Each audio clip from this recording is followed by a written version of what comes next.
So welcome to this Voxeurop Live on Journalists' Works. Thanks all for joining. Unfortunately, my colleague Catherine André could not join us as she's on sick leave. Before introducing and thanking our guests for today's conversation, we'd like to very warmly thank Voxeurop's donors and shareholders for their support, because it enables us to keep hosting such events. It enables us also to keep translating and publishing quality journalism, throughout investigations and great cartoons, and last but not least, to stay independent. This event is in partnership with Pulse, a European project we are proud partners of. Now, before we start, and as a tradition at Voxeurop, please write in the chat box where you are based currently. I'm Gian-Paolo Accardo, editor-in-chief and co-founder at Voxeurop, and I'm currently in Brussels. So, meager pay, weak or non-existent social protection, and job insecurity. For years now, the media industry has been in a structural economic crisis, which is also taking a toll on journalists. Once seen as privileged members of the social and political elite, they are now facing a downward social mobility. Perhaps worse still, their role in democracy is also widely questioned. So exactly, what kind of challenges are journalists facing in the 21st century? How are they organizing to defend a profession that everyone agrees, but for how much longer, is still critically important? Let us introduce today's guests. Renate Schroeder, you are the director of the European Federation of Journalists. You're based in Brussels, and you have a long-standing experience in inter alia, representation and advocacy, policy drafting, media literacy, journalists' rights, and safety of journalists. Marta Abbà, you are an Italian freelance investigative journalist and environmental physicist with a focus on climate and digital justice, gender and migrants' rights as well. You also work on journalists' mental health and working conditions. Let's start. So how are journalists doing as workers? Maybe, Renate, as you have a kind of wide vision of it.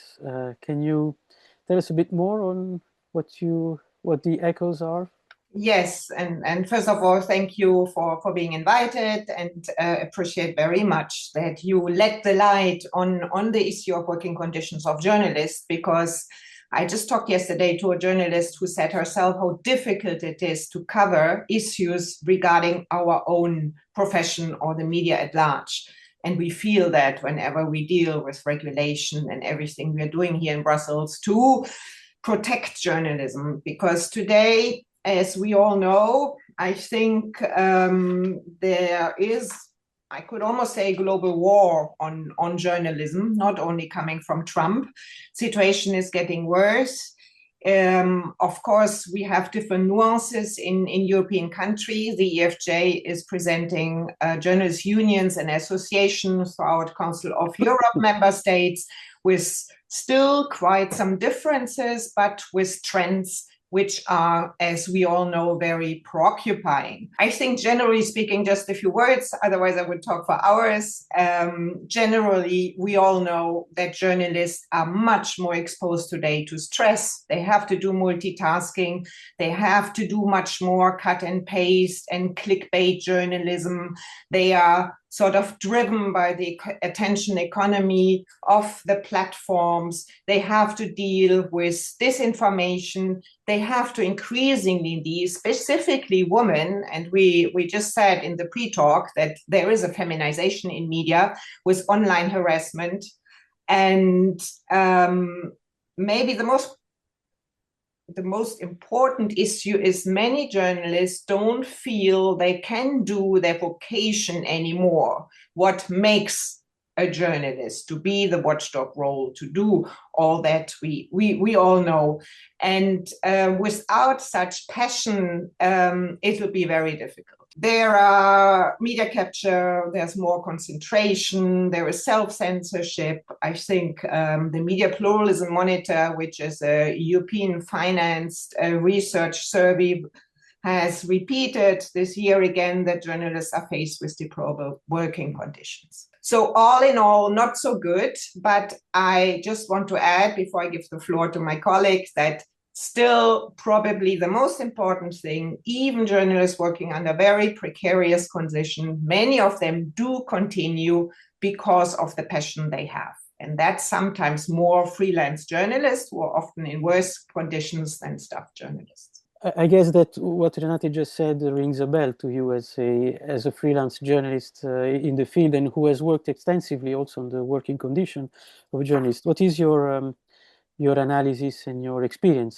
I would like to start with one of the last words of Renate, passion, because I think this is our could be a good starting point. One of the important one. Can't be the only one, because journalism can't be fueled only by passion, but we need passion, and this is important in this moment to try to be more unit and to try to build solidarity in some way from different parts, and so not freelancing in a side, on another side funds, on another side big media. So now in this moment, I think passion is a strong word that is very, very important for the profession. And the other one is fragility, economic fragility, and pluralism fragility, because I think as a freelance, and I'm not the only one, because I did a lot of investigation about it in all Europe, is something that we feel and is impacting our work, because you have to manage this condition every day in your profession. It is like 20 years that I do freelancing journalism. So I started with like some traditional framework, and the world is completely changed. Technologies, the sector is completely changing. So in some way, I feel the need to stop and to understand what we are doing, but not me altogether, like a sector from different rules, and try to understand and to start another type of journalism, but together, because I think we continue to change in running and try to speak about the world, to speak about the technology, and in a not organized way. And I think this could be a good moment to try to understand together who we are and what we can do. This is what I feel. Thanks, Marta. And Renate, do you, from your privileged observatory point of view, do you see a pattern happening in Europe, or are there any happy places in Europe which are where the situation is more optimistic than what has just been described yet? Well, first of all, of course, there is a pattern, and I think both of us described it in the session before. You know, we do quite a lot of reporting. I will not say it now, but in a few days we have the new Council of Europe platform report about the situation of journalists throughout Europe, about all the attacks against journalists. It's called On the Tipping Point, Press Freedom in 25. And unfortunately, year by year, it is getting worse. Generally speaking, of course, very much related to press freedom and safety of journalists. I have been working in this privileged observatory position for over 30 years now. And I do remember my first conference was called The Future is Freelance. And I have to admit, it's not. I think there are still about when you look at throughout Europe, there are all in all 20 to 30% of journalists working as freelancers. So this hasn't changed that much. And there we have differences at a large scale. In Germany, for example, 60% of the journalist community are freelancers. In Austria, the same, whereas in the Nordic countries, it's much less. But also the conditions how freelancers are working are different, though unfortunately I have to say they all go in the wrong direction.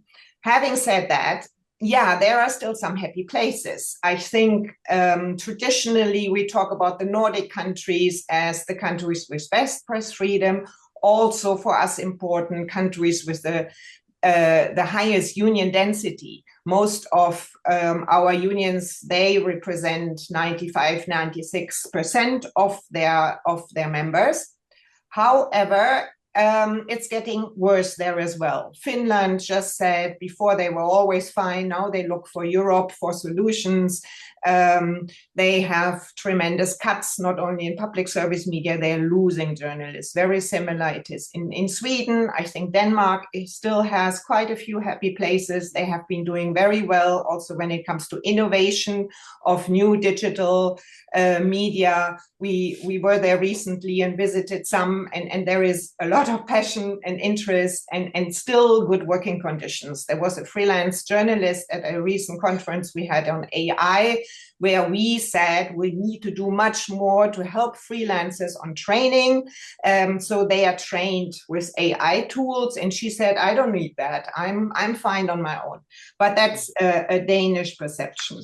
There have also been some surveys, and I do not want to say that all freelance journalists are doing bad. There are still about 8-9%, that's what the survey by Van Ifra actually said, are very happy with the work they do. About 30% are somehow happy with the work they do. So 40% of journalists, most of them freelancers, being rather happy is not the worst. And of course, we have difference within the media. I also had a look at freelance fees in Germany, the highest. And this is the problem we have. It's in PR. That's why many freelance journalists work by now more than half in PR. And that, of course, creates potential conflicts. By now, journalists working in online media, the fees are higher than in traditional publishers. That had been a few years ago very different. Local media is still the worst. So we have very many differences within the profession, within countries, but generally speaking, yes, the pattern is going in the wrong direction. Marta, you have the same, from your perspective as a freelancer, do you have the same feeling? And what are your freelancers fellows saying? What kind of echoes do you have from them, also regarding the unionization and the fees? Yes, so I investigated the condition of freelancing in some different countries in Europe, and what I found is a lot of common points. Even if there are local and national difference, there are like a lack of representation, above all in the national framework, and there are a lot of fake freelance. So are in the middle. They have to manage with other type of part-time or other mixed work. That is not a bad thing, but it is like something different. And a lot of times this is not a choice. They have to do it because of economic problem and sustainability. And this is something that I think we have to take in mind, because there is not the freelancing, but there are a lot of different type of freelancing in Europe, and this is present in a lot of countries that I saw. And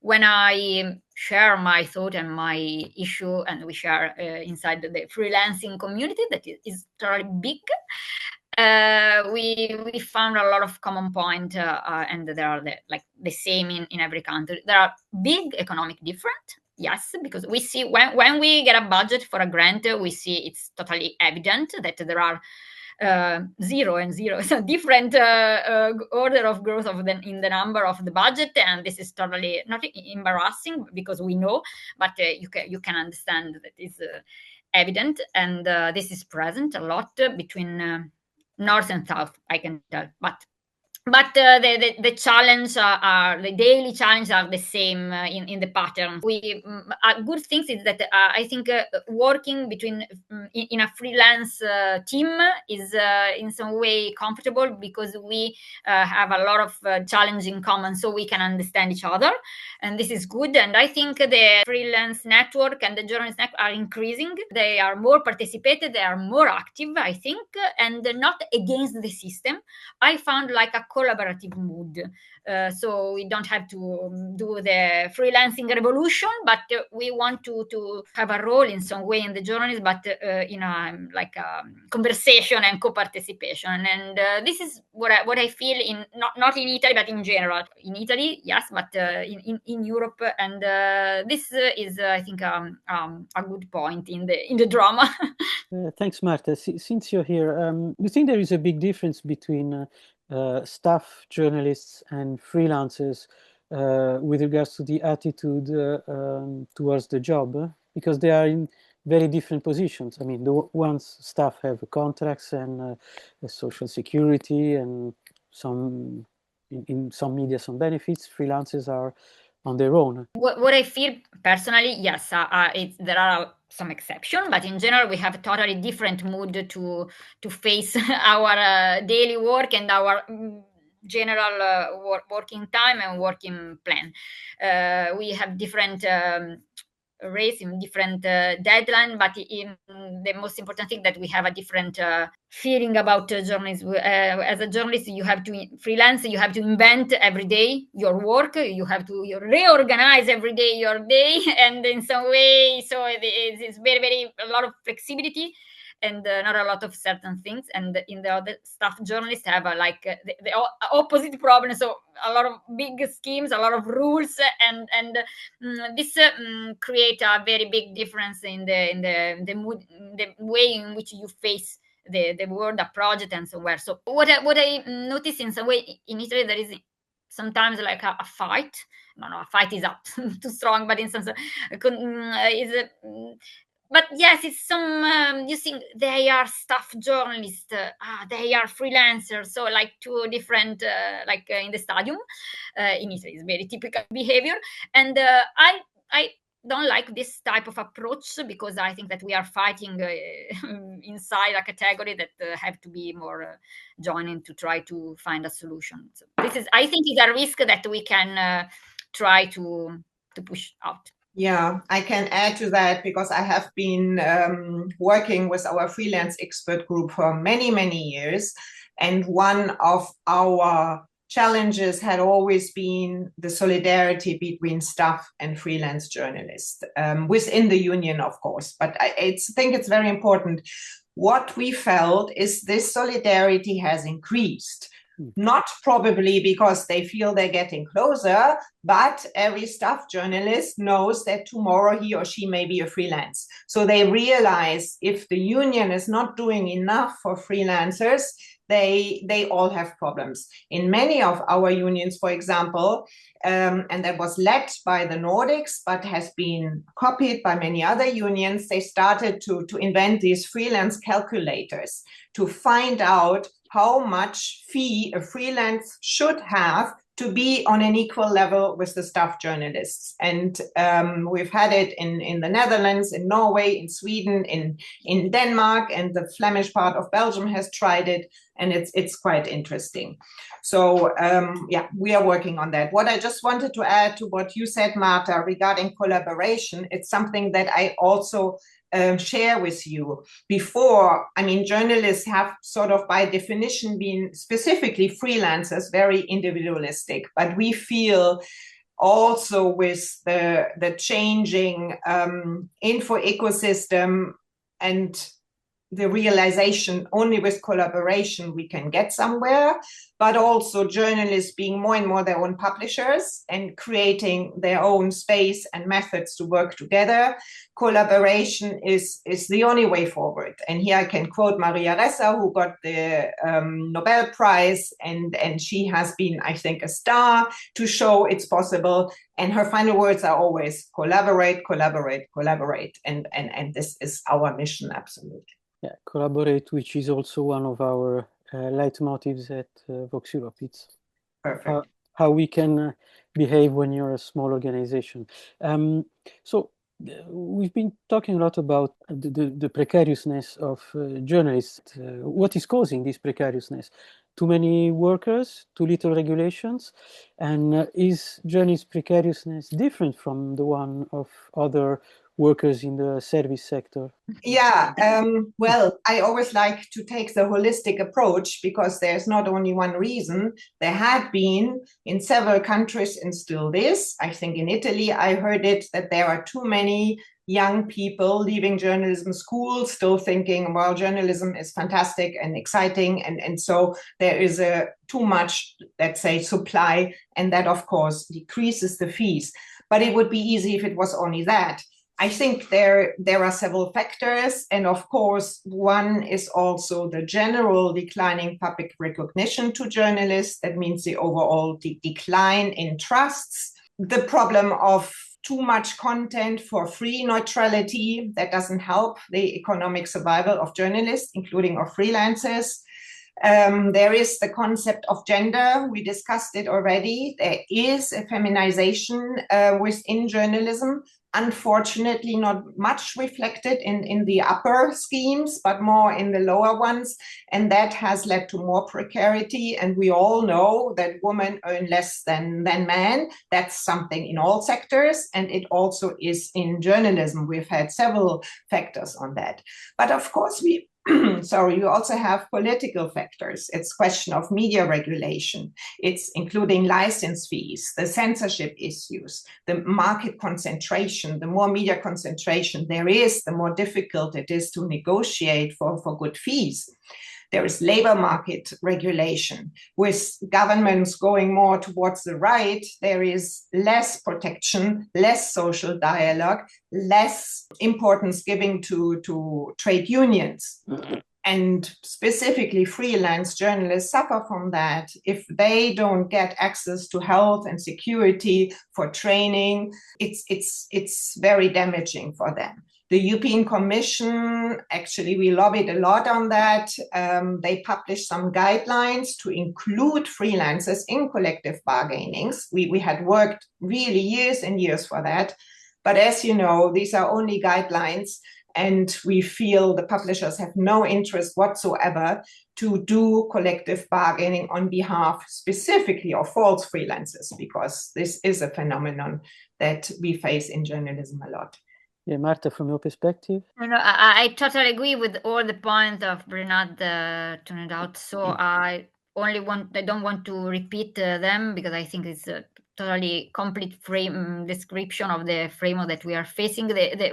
What I give you a philosophic answer about this is what I feel at the end of my night thinking about this is that there is not a recognition of the value of journalists, what I feel in general. And so it's not a value, the journalists, investigative journalists, honest journalists, science-based journalists, data-based journalists, it's not recognized as a value in our society. What I feel, I don't want to generalize, but what I feel in general. And so I think this is a problem for not for freelancing, but for all the sector. And what I feel is this, and this is what I'm worried about, because the practical, we can discuss the strategy, the practical strategy, which is which type of incentive or whatever we can push, and we can discuss, and I think we can do it. But the most important thing is that journalism is recognized as a value, the right journalist. And I don't think this is now the what is happening now in Europe. And I think this is a big problem that we can solve together. Yeah, thanks, Marta. So we've touched the causes of this kind of disaffection, of not recognition of the journalists and the journalism value. And here I would like to touch upon now the responsibilities for this with two questions asked by the public. One is by Charles Jenkins, who is asking, is the deterioration in condition for journalists to be blamed on media organizations, or is it more than they are facing increasingly difficult commercial and other constraints which inevitably affect the works of journalists working for them? And then there's a link question from Anita. Do you think that the spreading of disinformation in multiple channels, I guess Anita wants to mention social media, has an impact on increasing mistrust towards journalism? So there are the economic conditions and the responsibility of media, and then the social media and disinformation spreading. Of course, the disinformation angle I haven't outlined yet, but it's on my list. That's absolutely clear that the unprecedented spread of disinformation, and I think we are not there yet, it will get worse, of deepfakes, of AI generated content, of synthesized content, we all know it, will on the one hand have a damaging impact on journalistic content. On the other hand, at least in theory, it should recognize even more the incredible central role of journalists who actually, whose DNA is to verify, and verify.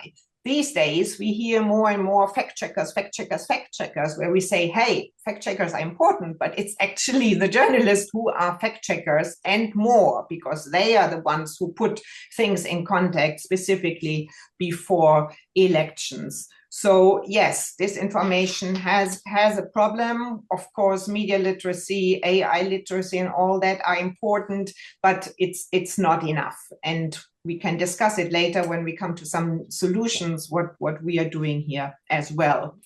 Regarding to blame the media employers, as unions, of course, we like to blame them. They have a sort of duty of care, but of course, it's not enough. And I have to say, in recent years, we work more and more with the media organizations because we haven't really discussed the elephant in the room yet. It's big tech. And it's their attention model, it's their stealing not only advertising money, but by now also data with the help of ChatGPT, generative AI, and the whole system. And we realize more and more, specifically with the American monopolies of big tech platforms now working very closely with the autocratic Trump presidency, that this is utterly dangerous, and we have to find our European ways, our European platforms, our algorithms and demonetization strategies, because otherwise it will be ever more difficult to have a space for journalism as a public good, which we actually stand for. And what I would like to add about disinformation, yes, it's an enemy. It's a driver of the condition that we are now facing. But I think the problem is time. I think disinformation is very fast. It's totally effective. It's fantastic. And if you have to check, you need time, and you need in some way to have a fee to do it. And this is so I think that we can't start to solve one of the problem, but we have to do all together, because it's a circle. So I don't think that there is a solution, only one, but there is a lot of little piece of a puzzle that we can try to put together, because yes, disinformation is a problem, but we can tell no, stop disinformation, or don't use AI, or don't use technology, because this is not a solution, also because it's impossible, but also if possible. So it's like a cultural change and pragmatical change that have to go together, I think. And in some way, we can use this information to show that we have a big value, as Renata told before. So I think this could be a point for us to try to have a turning point of this. So in some way, it's better that we have a lot of disinformation, because we can show that this is a problem and we can have an alternative. No, I'm joking, I'm exaggerating, but you see, we can use this in our favor. So I think this could be important for us. Renate, you mentioned artificial intelligence, and you mentioned it as a potential or actual problem. But could it also be an opportunity for journalists and also for freelance journalists, Marta, mastering it? I mean, anyway, we have to come to terms with it at some point. So can it be also an opportunity, and how? I think we keep saying that it's both. We just had I think I mentioned it, we had a workshop in Copenhagen on exactly this subject, and we also came up with a position on AI where we very clearly define what is needed to make it an opportunity. And the good thing of this workshop, where we had all our affiliates there was a lot of optimism. I thought before there's more pessimism, but they all realized that there is, of course, incredibly opportunities. But if we, again, and there I come to some sort of digital sovereignty, if we create LLMs for newsrooms, if we create AI tools for newsrooms, which the Nordic, who have a bit more money, the Nordic media companies, the Nordic public service media, they are doing that, and it's very interesting. I did a study, I think 2 years ago now, on ethical guidelines for the use of AI in newsrooms, and the discrepancy was enormous between ethical guidelines in the Nordic countries or in Western Europe and in Southern and Eastern Europe, where the subject was not even mentioned, where there was also very little done when it comes to innovation, not even to talk about training. What we think, to make it a great opportunity, we need the dialogue between the different silos. We need the dialogue between the journalists, the AI expert, the data experts, the technicians, and of course the managers. And we have some good examples, for example, from YLE in Finland, and we now explore also to work together to maybe have some more language learning models for freelancers, for example, specifically, that helps them in improving their work. AI has been used since the 50s. I think we would not have had any Watergates or in big investigative stories with all the data without it. So it's not new. Gen AI is new, and all the regulation we have now has come after. So there is a lot to catch up, and to make this principle that the human control remains above is very important. But, and this is my last term, we are also, and many journalists, of course, are very concerned that their work may be substituted by AI. We already have some tendencies in Germany. Axel Springer, Bild Zeitung, he got rid of 200 people under this premise that, sorry, this is the future AI. So we have to be extremely careful here. I did an investigation about AI and freelancing journalists, and try to understand with my colleague which are the feeling about this. And I found fear to be substituted, and a lot above all about copywriter work that some of us do to complete the work fee in the day. And but I found also a lot of some opportunity, for example, to be more for different language translation, analysis of a report with fact checking, yes, for sure. But so it's like a pro and cons are present, and I think we are aware of them. What I see is a lot of initiative for the single journalists to try to understand in which way use AI. What I miss in some way in my country is some initiative done from the media, in some way the media that speak in a transparent way, in which way they're using it, and with also the journalists, not only staff journalists but also freelancing that are collaborating. So let's try to understand in a very transparent way in which way we can together face this, because if every one of us alone build like a strategy to use AI well, it's totally good, but I think it's better to share this above all with the colleague with which we are working. So I thought some example from Spain and from the Netherlands when I did this investigation, in which the media outlet is working with AI engineer and expert, and they're trying to build tools for journalists, for this not only staff journalists, but journalists with which they collaborate. And I think this is a totally good approach. I would like to see it also in other media. because yes, it's working together and try to build some tool that is specific and is co-designed.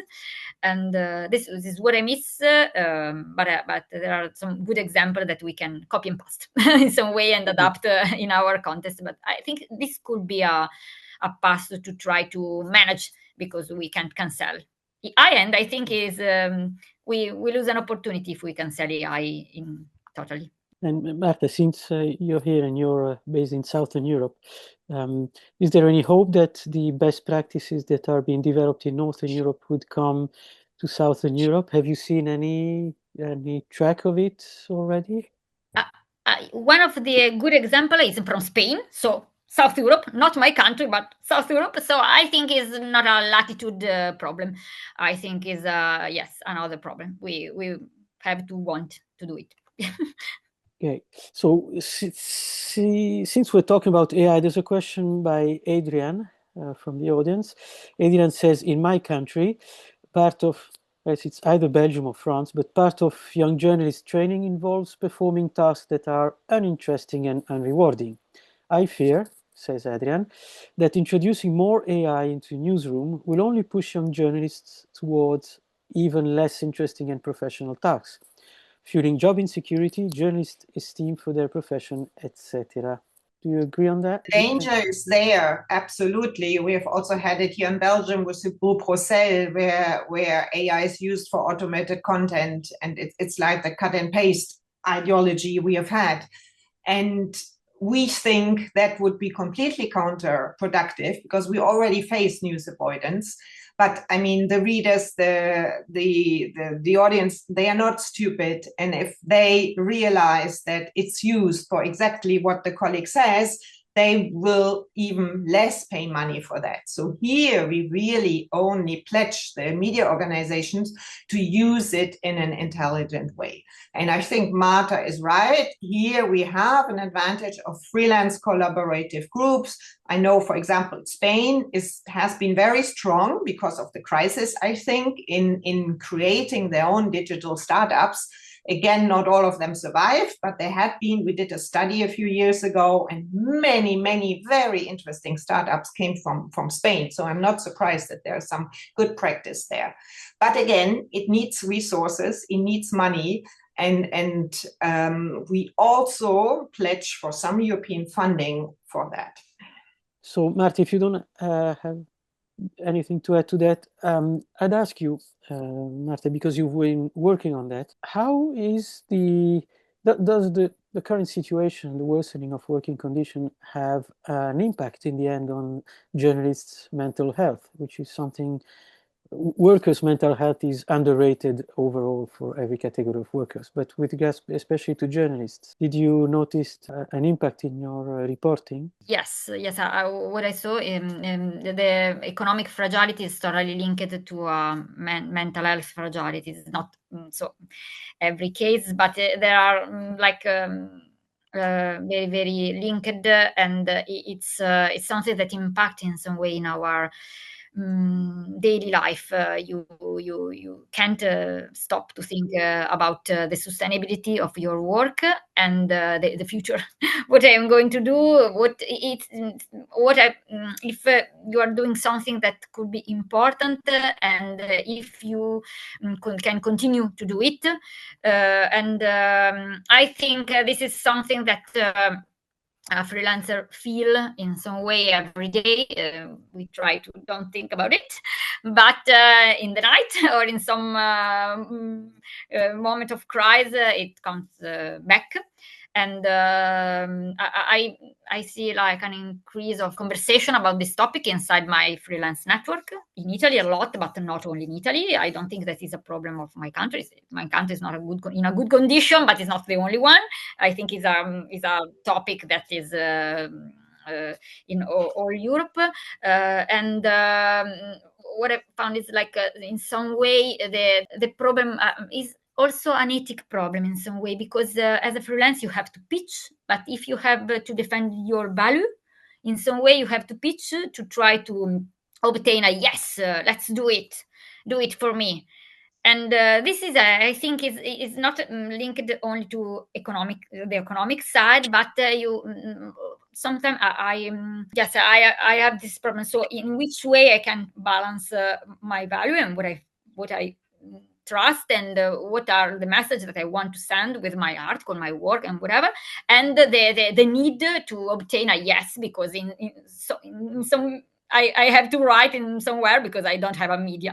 But yes, it seems stupid in some way, very practical, but it's a daily challenge, and I say hour and hour to think in which way I can balance it, and this is every day it could be stressing a lot for a professionist, I think, and this, I think, is something that we don't share a lot with the other people that are not freelancers, but is something that impact on our mental health and is invisible in some way, because yes.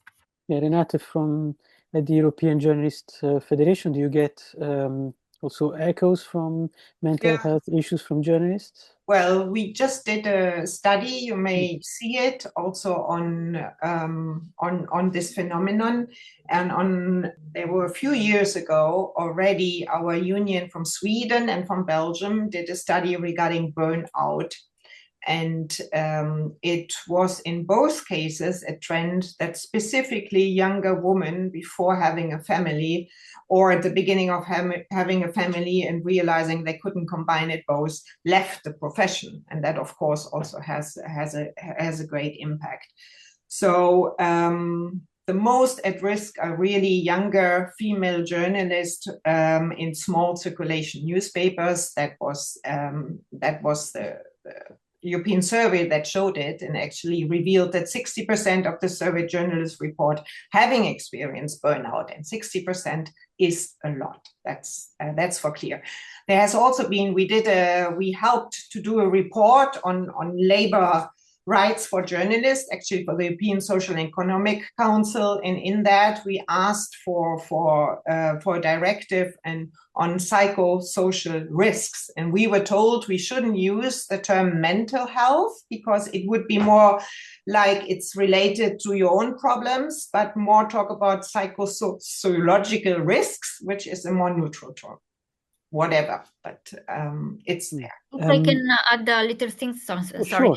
But about yes, young journalists, because I am 20 years that I do journalism. So and when I speak with colleagues that are younger than me, if they ask me about freelancing, how you manage it, which is my future, if I want to be like you, not because I am white, but you mean to do the same choice, and I try to tell the truth. That is not good, because I see that they have a lot of passion and that they will to yes, they are dreaming this career, and I don't want to in some way push out them from the sector, but I asked myself what I can do in this moment, and I try to be very, very sincere and share that is challenging now. So you have to take in account that is challenging also for your mental health. It's not impossible, because I am here and I am totally happy with what I'm doing, but I think as a young professionist, you have to take in your mind that is not a paradise, and is not all easy, not only economically but also in this part. So you have to be robust, or to become robust in some way, and you have to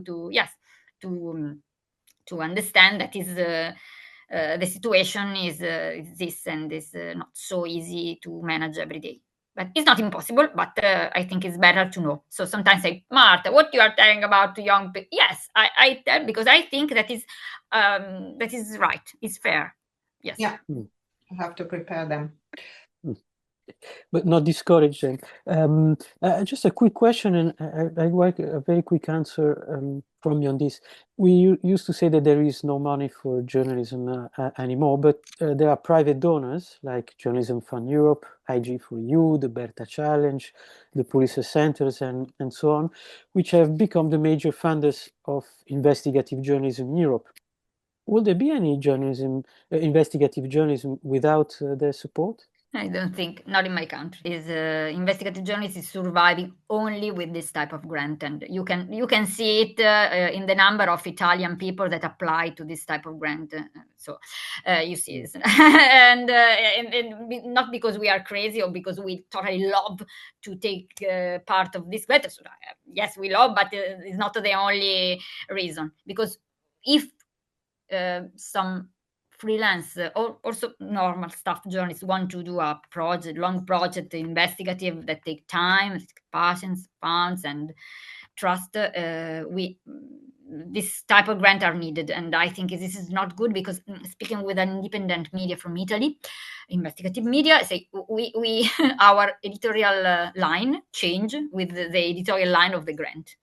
So you think this is not good, not because I don't trust in the choice of the foundation and private foundation, but this is not a solution. I think they are totally fantastic, but this could be a danger if they are the only one opportunity to do investigative journalism.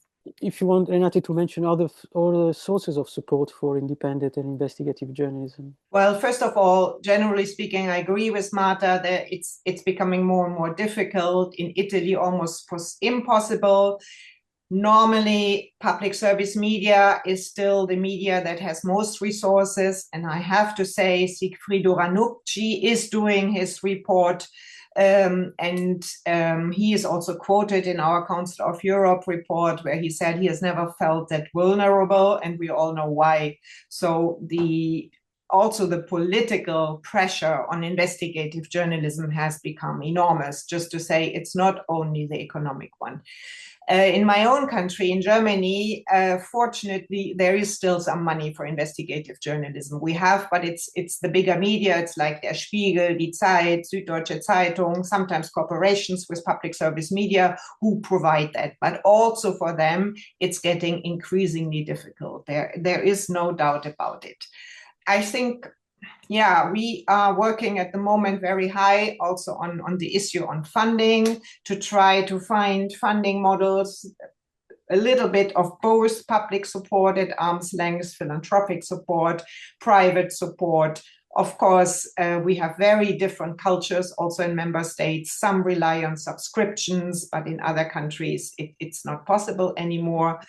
What we believe is very important to have investigative journalism is the future, to have longer grants. That's we are trying at the moment also to advocate that at European level, to have at least 3-4 years of grants. It cannot be that journalists, as Marta says herself, tomorrow you don't know if you get funding anymore. Investigative journalism takes a lot of resources, and often it takes years and years. And if you don't have this sort of sustainable guarantee of several years of funding, forget about it. And that is in today's time, of course, a big challenge. But yeah, we hope that there continues to be some sort of funding mechanisms. Yeah, you both of you mentioned political pressure, and there's a question from the audience that is specifically on this, and it's addressed to Marta from Marine. Does Giorgia Meloni's arrival in power change something in the challenges you have to face as a freelance journalist? Is freedom of speech as it used to be in Italy, I guess? Yes, but not only for freelance journalists, for journalists, for investigative and serious journalists, you mean, not propagandistic journalists. So I think this is not a problem for freelance, but it's a problem for all Italy, for democracy and for freedom. This is the point. So when this is like some legal action against journalists and activists, and we are one of the countries that have the biggest number of this type of action against journalists, and I think this is a bad signal of our democracy in general. So I think it's a problem of democracy. And yes, we feel this is increasing every day with also the new law that about freedom and security. And yes, I think it's not that is not so clear in my country that is a problem of democracy and not a problem of the media. So it seems like, oh, media want to do what they want, and they don't want to stay and to respect the rules. No, this is a problem of democracy. So for all the people that are the user in some way and the beneficiaries of media. So yes, it is a challenging period, and I don't think it's so clear for Italian people that we are living this type of situation. If I can just add to that, because we did a mission to Italy last year, and actually now in March, we will have a follow-up small day mission. Last year, and this is very rare, nobody from the government wanted to see us. Normally, and we do many missions, we meet the government, of course, but in that point, we were already beforehand seen as left-wing journalists, and we are a consortium of completely independent federations and media freedom groups.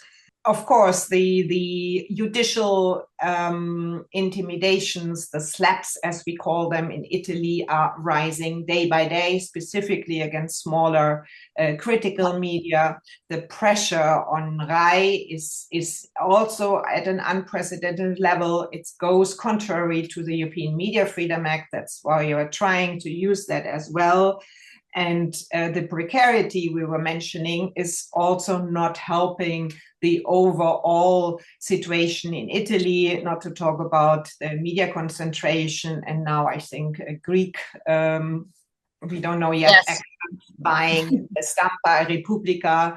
Yeah, this is all incredible. And the attitude of Meloni towards journalists, the surveillance, we have seen several cases there, are all adding up to being indeed very, very worried.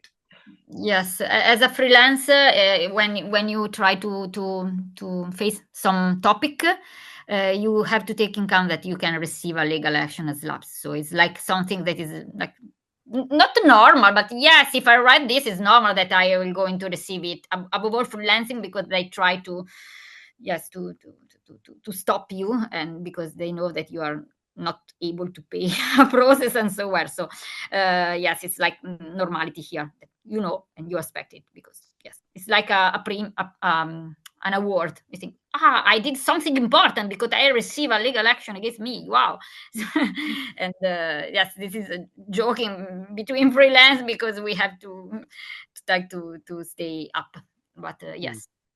This picture looks a bit bleak, if not outright depressing. So can we finish on a positive note? Renate already, and you also, Marta, mentioned some virtuous examples coming from Northern Europe specifically.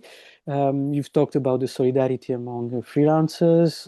Renate mentioned what unions can do, but is, for example, Europe, the European Union, doing something useful for supporting journalists? And what can be the starting point of a wider discussion among the profession for improving the current situation? I can start with Europe, since I'm mainly working on advocacy these days. And I have to say, the former college, the last European Commission, I think did more than ever when it comes to legislation in our field, because before there hadn't been anything regarding media, a complicated issue. We were able to adopt a European Media Freedom Act, which at least in theory is there to protect the sources of journalists, to protect journalists from surveillance, to protect public service media from political mingling, and to allow them also financial sustainability, to have independent media regulators, to have content moderation that allows media also to have a say, and not only big tech, and so on and so on. It was hard work, we got it, but now the problem is the national level, that many member states, including Italy, turn away and don't take it seriously. And so we have to do both, work at national level, possibly with our colleagues, media experts, unions, go to the courts, but also work at European level to put pressure on the European Commission for possible infringements. The first infringement procedure they started regarding the EMFA was on Hungary. One can say an easy thing, but it still shows it's possible. And this is very, very important. Of course, we haven't mentioned that, but the Digital Service Act in theory is utterly important to have a bit more accountability, deal with illegal content, deal with systemic risks when it comes to media freedom. So the Anti-SLAPP directive, there's also a recommendation on safety to raise more awareness to member states, and the Commission wants to reopen it.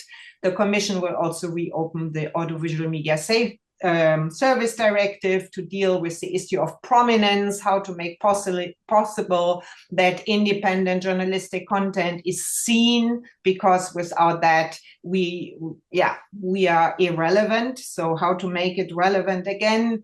On copyright, we haven't mentioned that yet, which is utterly important also for funding journalism. So the EU level is very important, but of course we are living in very, very complicated times where at the one hand member states are less interested in regulation. We have a Trump effect, which unfortunately is incredibly worrying, and he is spilling over what his hostility towards journalists to many member states, and we also are concerned that the European Commission may fall in with the omnibus digital rules, watering them down. So we are doing everything to get enforced what's being done within the last years. And for many of our members, our colleagues from Italy, for example, it's the only hope. It's sad, but this is where we are. I can complete this from my side as a freelance. I saw that freelance network and journalist network that started as informal, becoming more structured, and they are becoming as a subject and entities with which we can organize structured initiative, and we can talk with unions and wherever the organizing of initiative. So I think this is something that I think is good and is increasing also in Italy, in a national level, in an international level. So we are not an informal group of friends and fellows that have a common problem, and so we try to stay together. But we are organized now, and we are looking for a lot of initiative about fees, about rights, about the health of the sector, and we are working also with the union in a national level. So we are also inside the group of work, me also, and we try to speak all together and try to change this. And I appreciate a lot this attitude. This is in some way new, because at the beginning we were very, very informed, and I think is something that could be combined with the initiative that Renate mentioned before. So I think it's a bilateral effort. Complementary, exactly. Okay, thank you. So then we can wrap it up. I'm glad that anyway we end up on a positive note anyway, because if not, I mean, we would be completely doomed. So if there are no further questions, I would thank everybody for attending and for participating to this live event. And thank you so much, Renate and Marta, for being with us today. Many thanks again to our supporters and shareholders also who make this possible. To all the others, don't forget to subscribe to our weekly newsletter. It is free, and follow us on social networks. Not on X, we're not there anymore for obvious reasons. And please also consider donating to support our work. And save the date. The next webinar will be on the 9th of February at 4 p.m. Central European Time. We will discuss toxic masculinity with researcher Francis Dupuy-Derry and with the journalist Claudia Torrisi. Both have extensively worked on this very important topic. See you there. Meanwhile, have a nice day. Bye-bye.